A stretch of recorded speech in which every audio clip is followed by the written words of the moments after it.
I guess it's time to get in Dave Riccio from the Daily Telegraph, from the Sunday Telegraph. He's the one that broke the news of Atkinson. Dave, thanks for joining us on the run home, mate. Hey, good afternoon, boys. Good to be here. So how did this all unfold, mate? Obviously, he's a free agent. The Sharks have got a bit of a logjam there with regards to Nico and Braden Trindall as the 7 and 6. Do you think it was about money? Is it about opportunity? How did it all wind up for Atkinson? Ended up at the Dragons for 3 years. Look, Scope, I think it's a combination of everything you've just mentioned. Certainly, Cronulla were intent on keeping Daniel Atkinson at the footy club. They're completely aware of his talent, his ability, and scope for development as well as a footballer.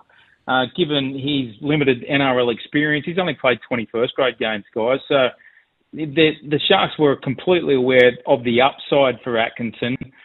But at the same time, you touched on it, they began this November 1 transfer period with 12 players off contract, including Braden Trindall, who they re-signed early doors. They did a good job to retain Braden Trindall and extend his future at the club, which is probably at that point, if Daniel Atkinson's considering where do I best fit in this football team, the halves were pretty logjammed given the fact that Nico Hines is on a long-term deal and Trindall had just been re-signed. Look, from all my discussions with the Sharks, the narrative being told to Daniel Atkinson was that, mate, do not worry, you will be part of our 17 every single week.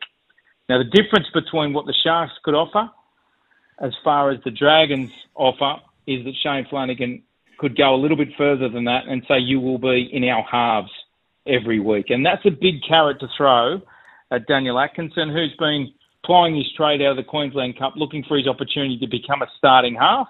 And that's what Shane Flanagan was able to offer for Saints.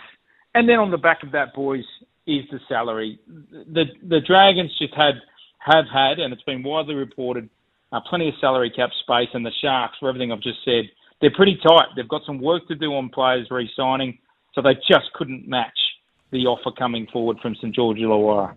Denan here. Was there any hesitation with how good Atkinson went this year? Were they kind of choosing between Trindall and Atkinson at all, or not really? They were pretty locked in on Trindall. Kempy, I reckon the way the dominoes have fallen are exactly how the Sharks have prioritised their roster management, and that is Trindall first. And look, to be fair, I can't argue with that, despite the fact that all the promise that Atkinson has shown. Look, Trindall's been through the Shark system for a lot longer. He's been biding his time, had to wait behind Matt Moylan, and finally he really had that breakthrough year this season and has shown that he belongs, or at least deserves, that starting chance alongside Nico Hines. So I think in a priority sense, the Sharks went Trindall first and then hoping that Atkinson would re-sign on trust that maybe next season, maybe the year after, you're in that starting lineup somehow, be it at fullback or in the halves, should the Hines-Trindall combination not eventuate. What about Kennedy? Like, what's, because there was some kind of, I guess, ideas that Atkinson could move to fullback, or have they got pretty big raps on Dykes and the other fella coming through? Yeah, look, it's going to be a really interesting watch over the summer, guys, and certainly in the early rounds of the season, and that is the off-contract Will Kennedy. He currently remains off-contract beyond 2025, and as far as everything, you guys have got a better judge. You're better judges of footy than me. But everything I've seen of Will Kennedy, he's a 7 to 8 out of 10 every single week, and it's a question of do the Sharks win a premiership with Will Kennedy at fullback at 7 to 8 out of 10, or do they, as we've seen in premiership winning sides, do you need that 9, 10 out of 10 fullback to go all the way? And that's probably the debate going on at this point in time. And the carrot for Kennedy in this preseason, go out and prove that you are the real deal to go get a new deal. What we do know is that Liam Ison, a hugely talented young 19-year-old fullback, is in the Shark system. He played New South Wales Cup and made his debut for Will Kennedy when he was suspended earlier this year. the Sharks have a lot of high hopes for. He's from the Penrith system, guys, and it was earmarked as the heir apparent to Dylan Edwards. The Sharks were able to pull him out last year, and he's been coming through the system. I've got no doubt Liam Ison is in the Sharks' long-term plans. And then you mentioned Kade Dykes, who, as a byproduct of Daniel Atkinson's eventual departure in 26, it suddenly opens that door for Kade Dykes, the son of Adam Dykes, to become that utility that largely Daniel Atkinson was for the Sharks. Yeah, moving on to the other big news, Dave. Laurie Daley has been named Blues coach. That's official. He's got Bellamy with him. What's been the fallout from that? What's been the overall reaction? What's the temperature like with how New South Wales are feeling about the new combination of Daley and Bellamy, mate?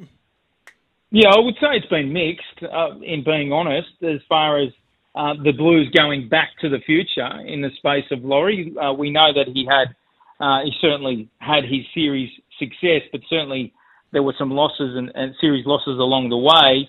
And it was a case of what's the best overall picture for the New South Wales Blues in the space of a Blues legend, appeal to sponsors, appeal to fans, and who can hold a dressing room with the respect among those players. And Laurie Daley certainly ticks all those boxes.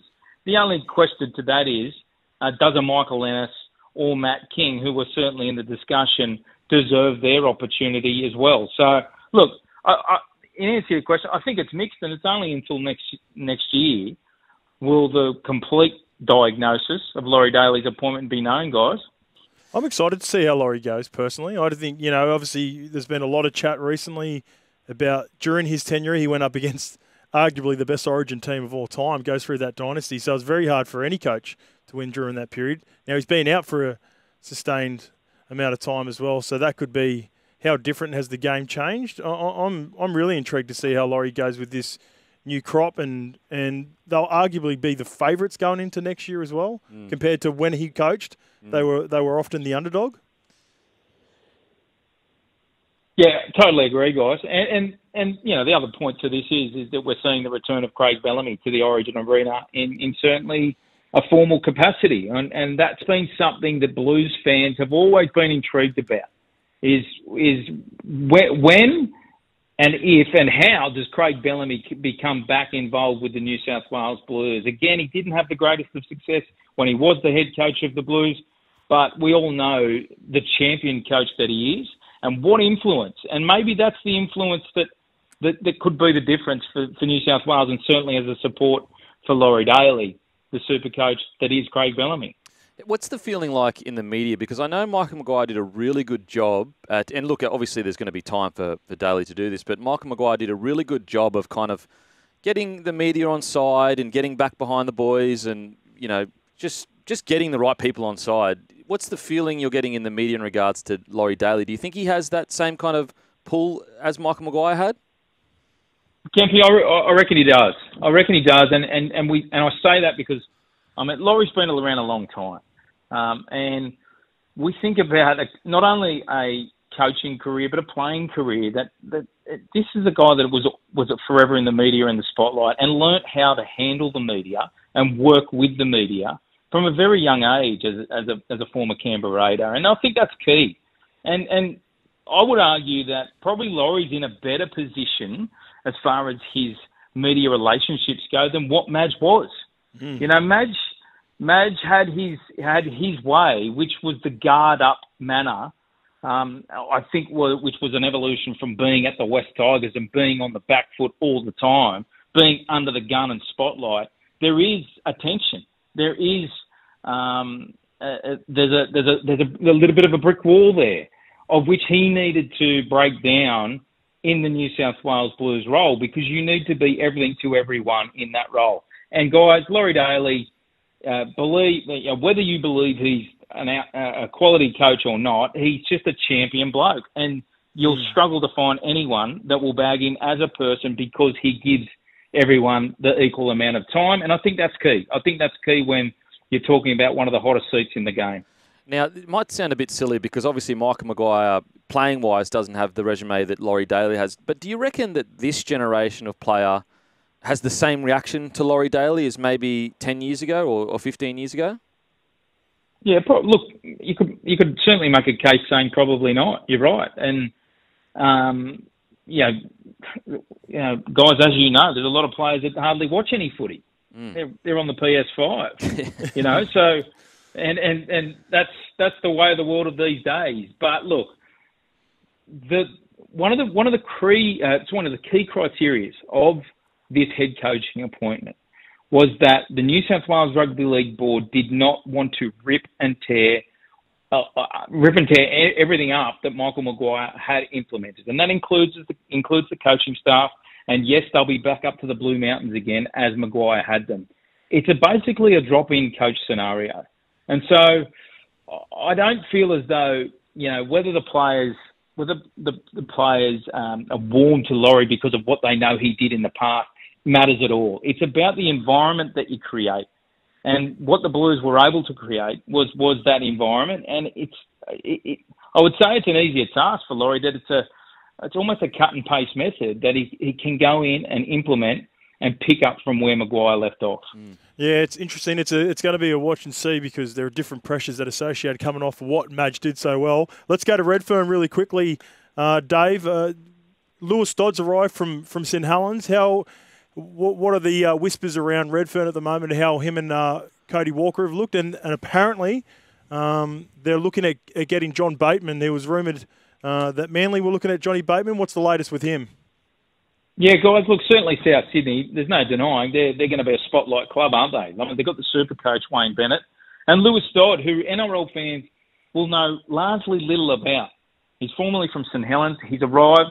I must say, he's an upstanding kid. He's extremely polite, speaks great. You're really going to warm to him quickly. If you're a South fan, you are going to warm to him quickly.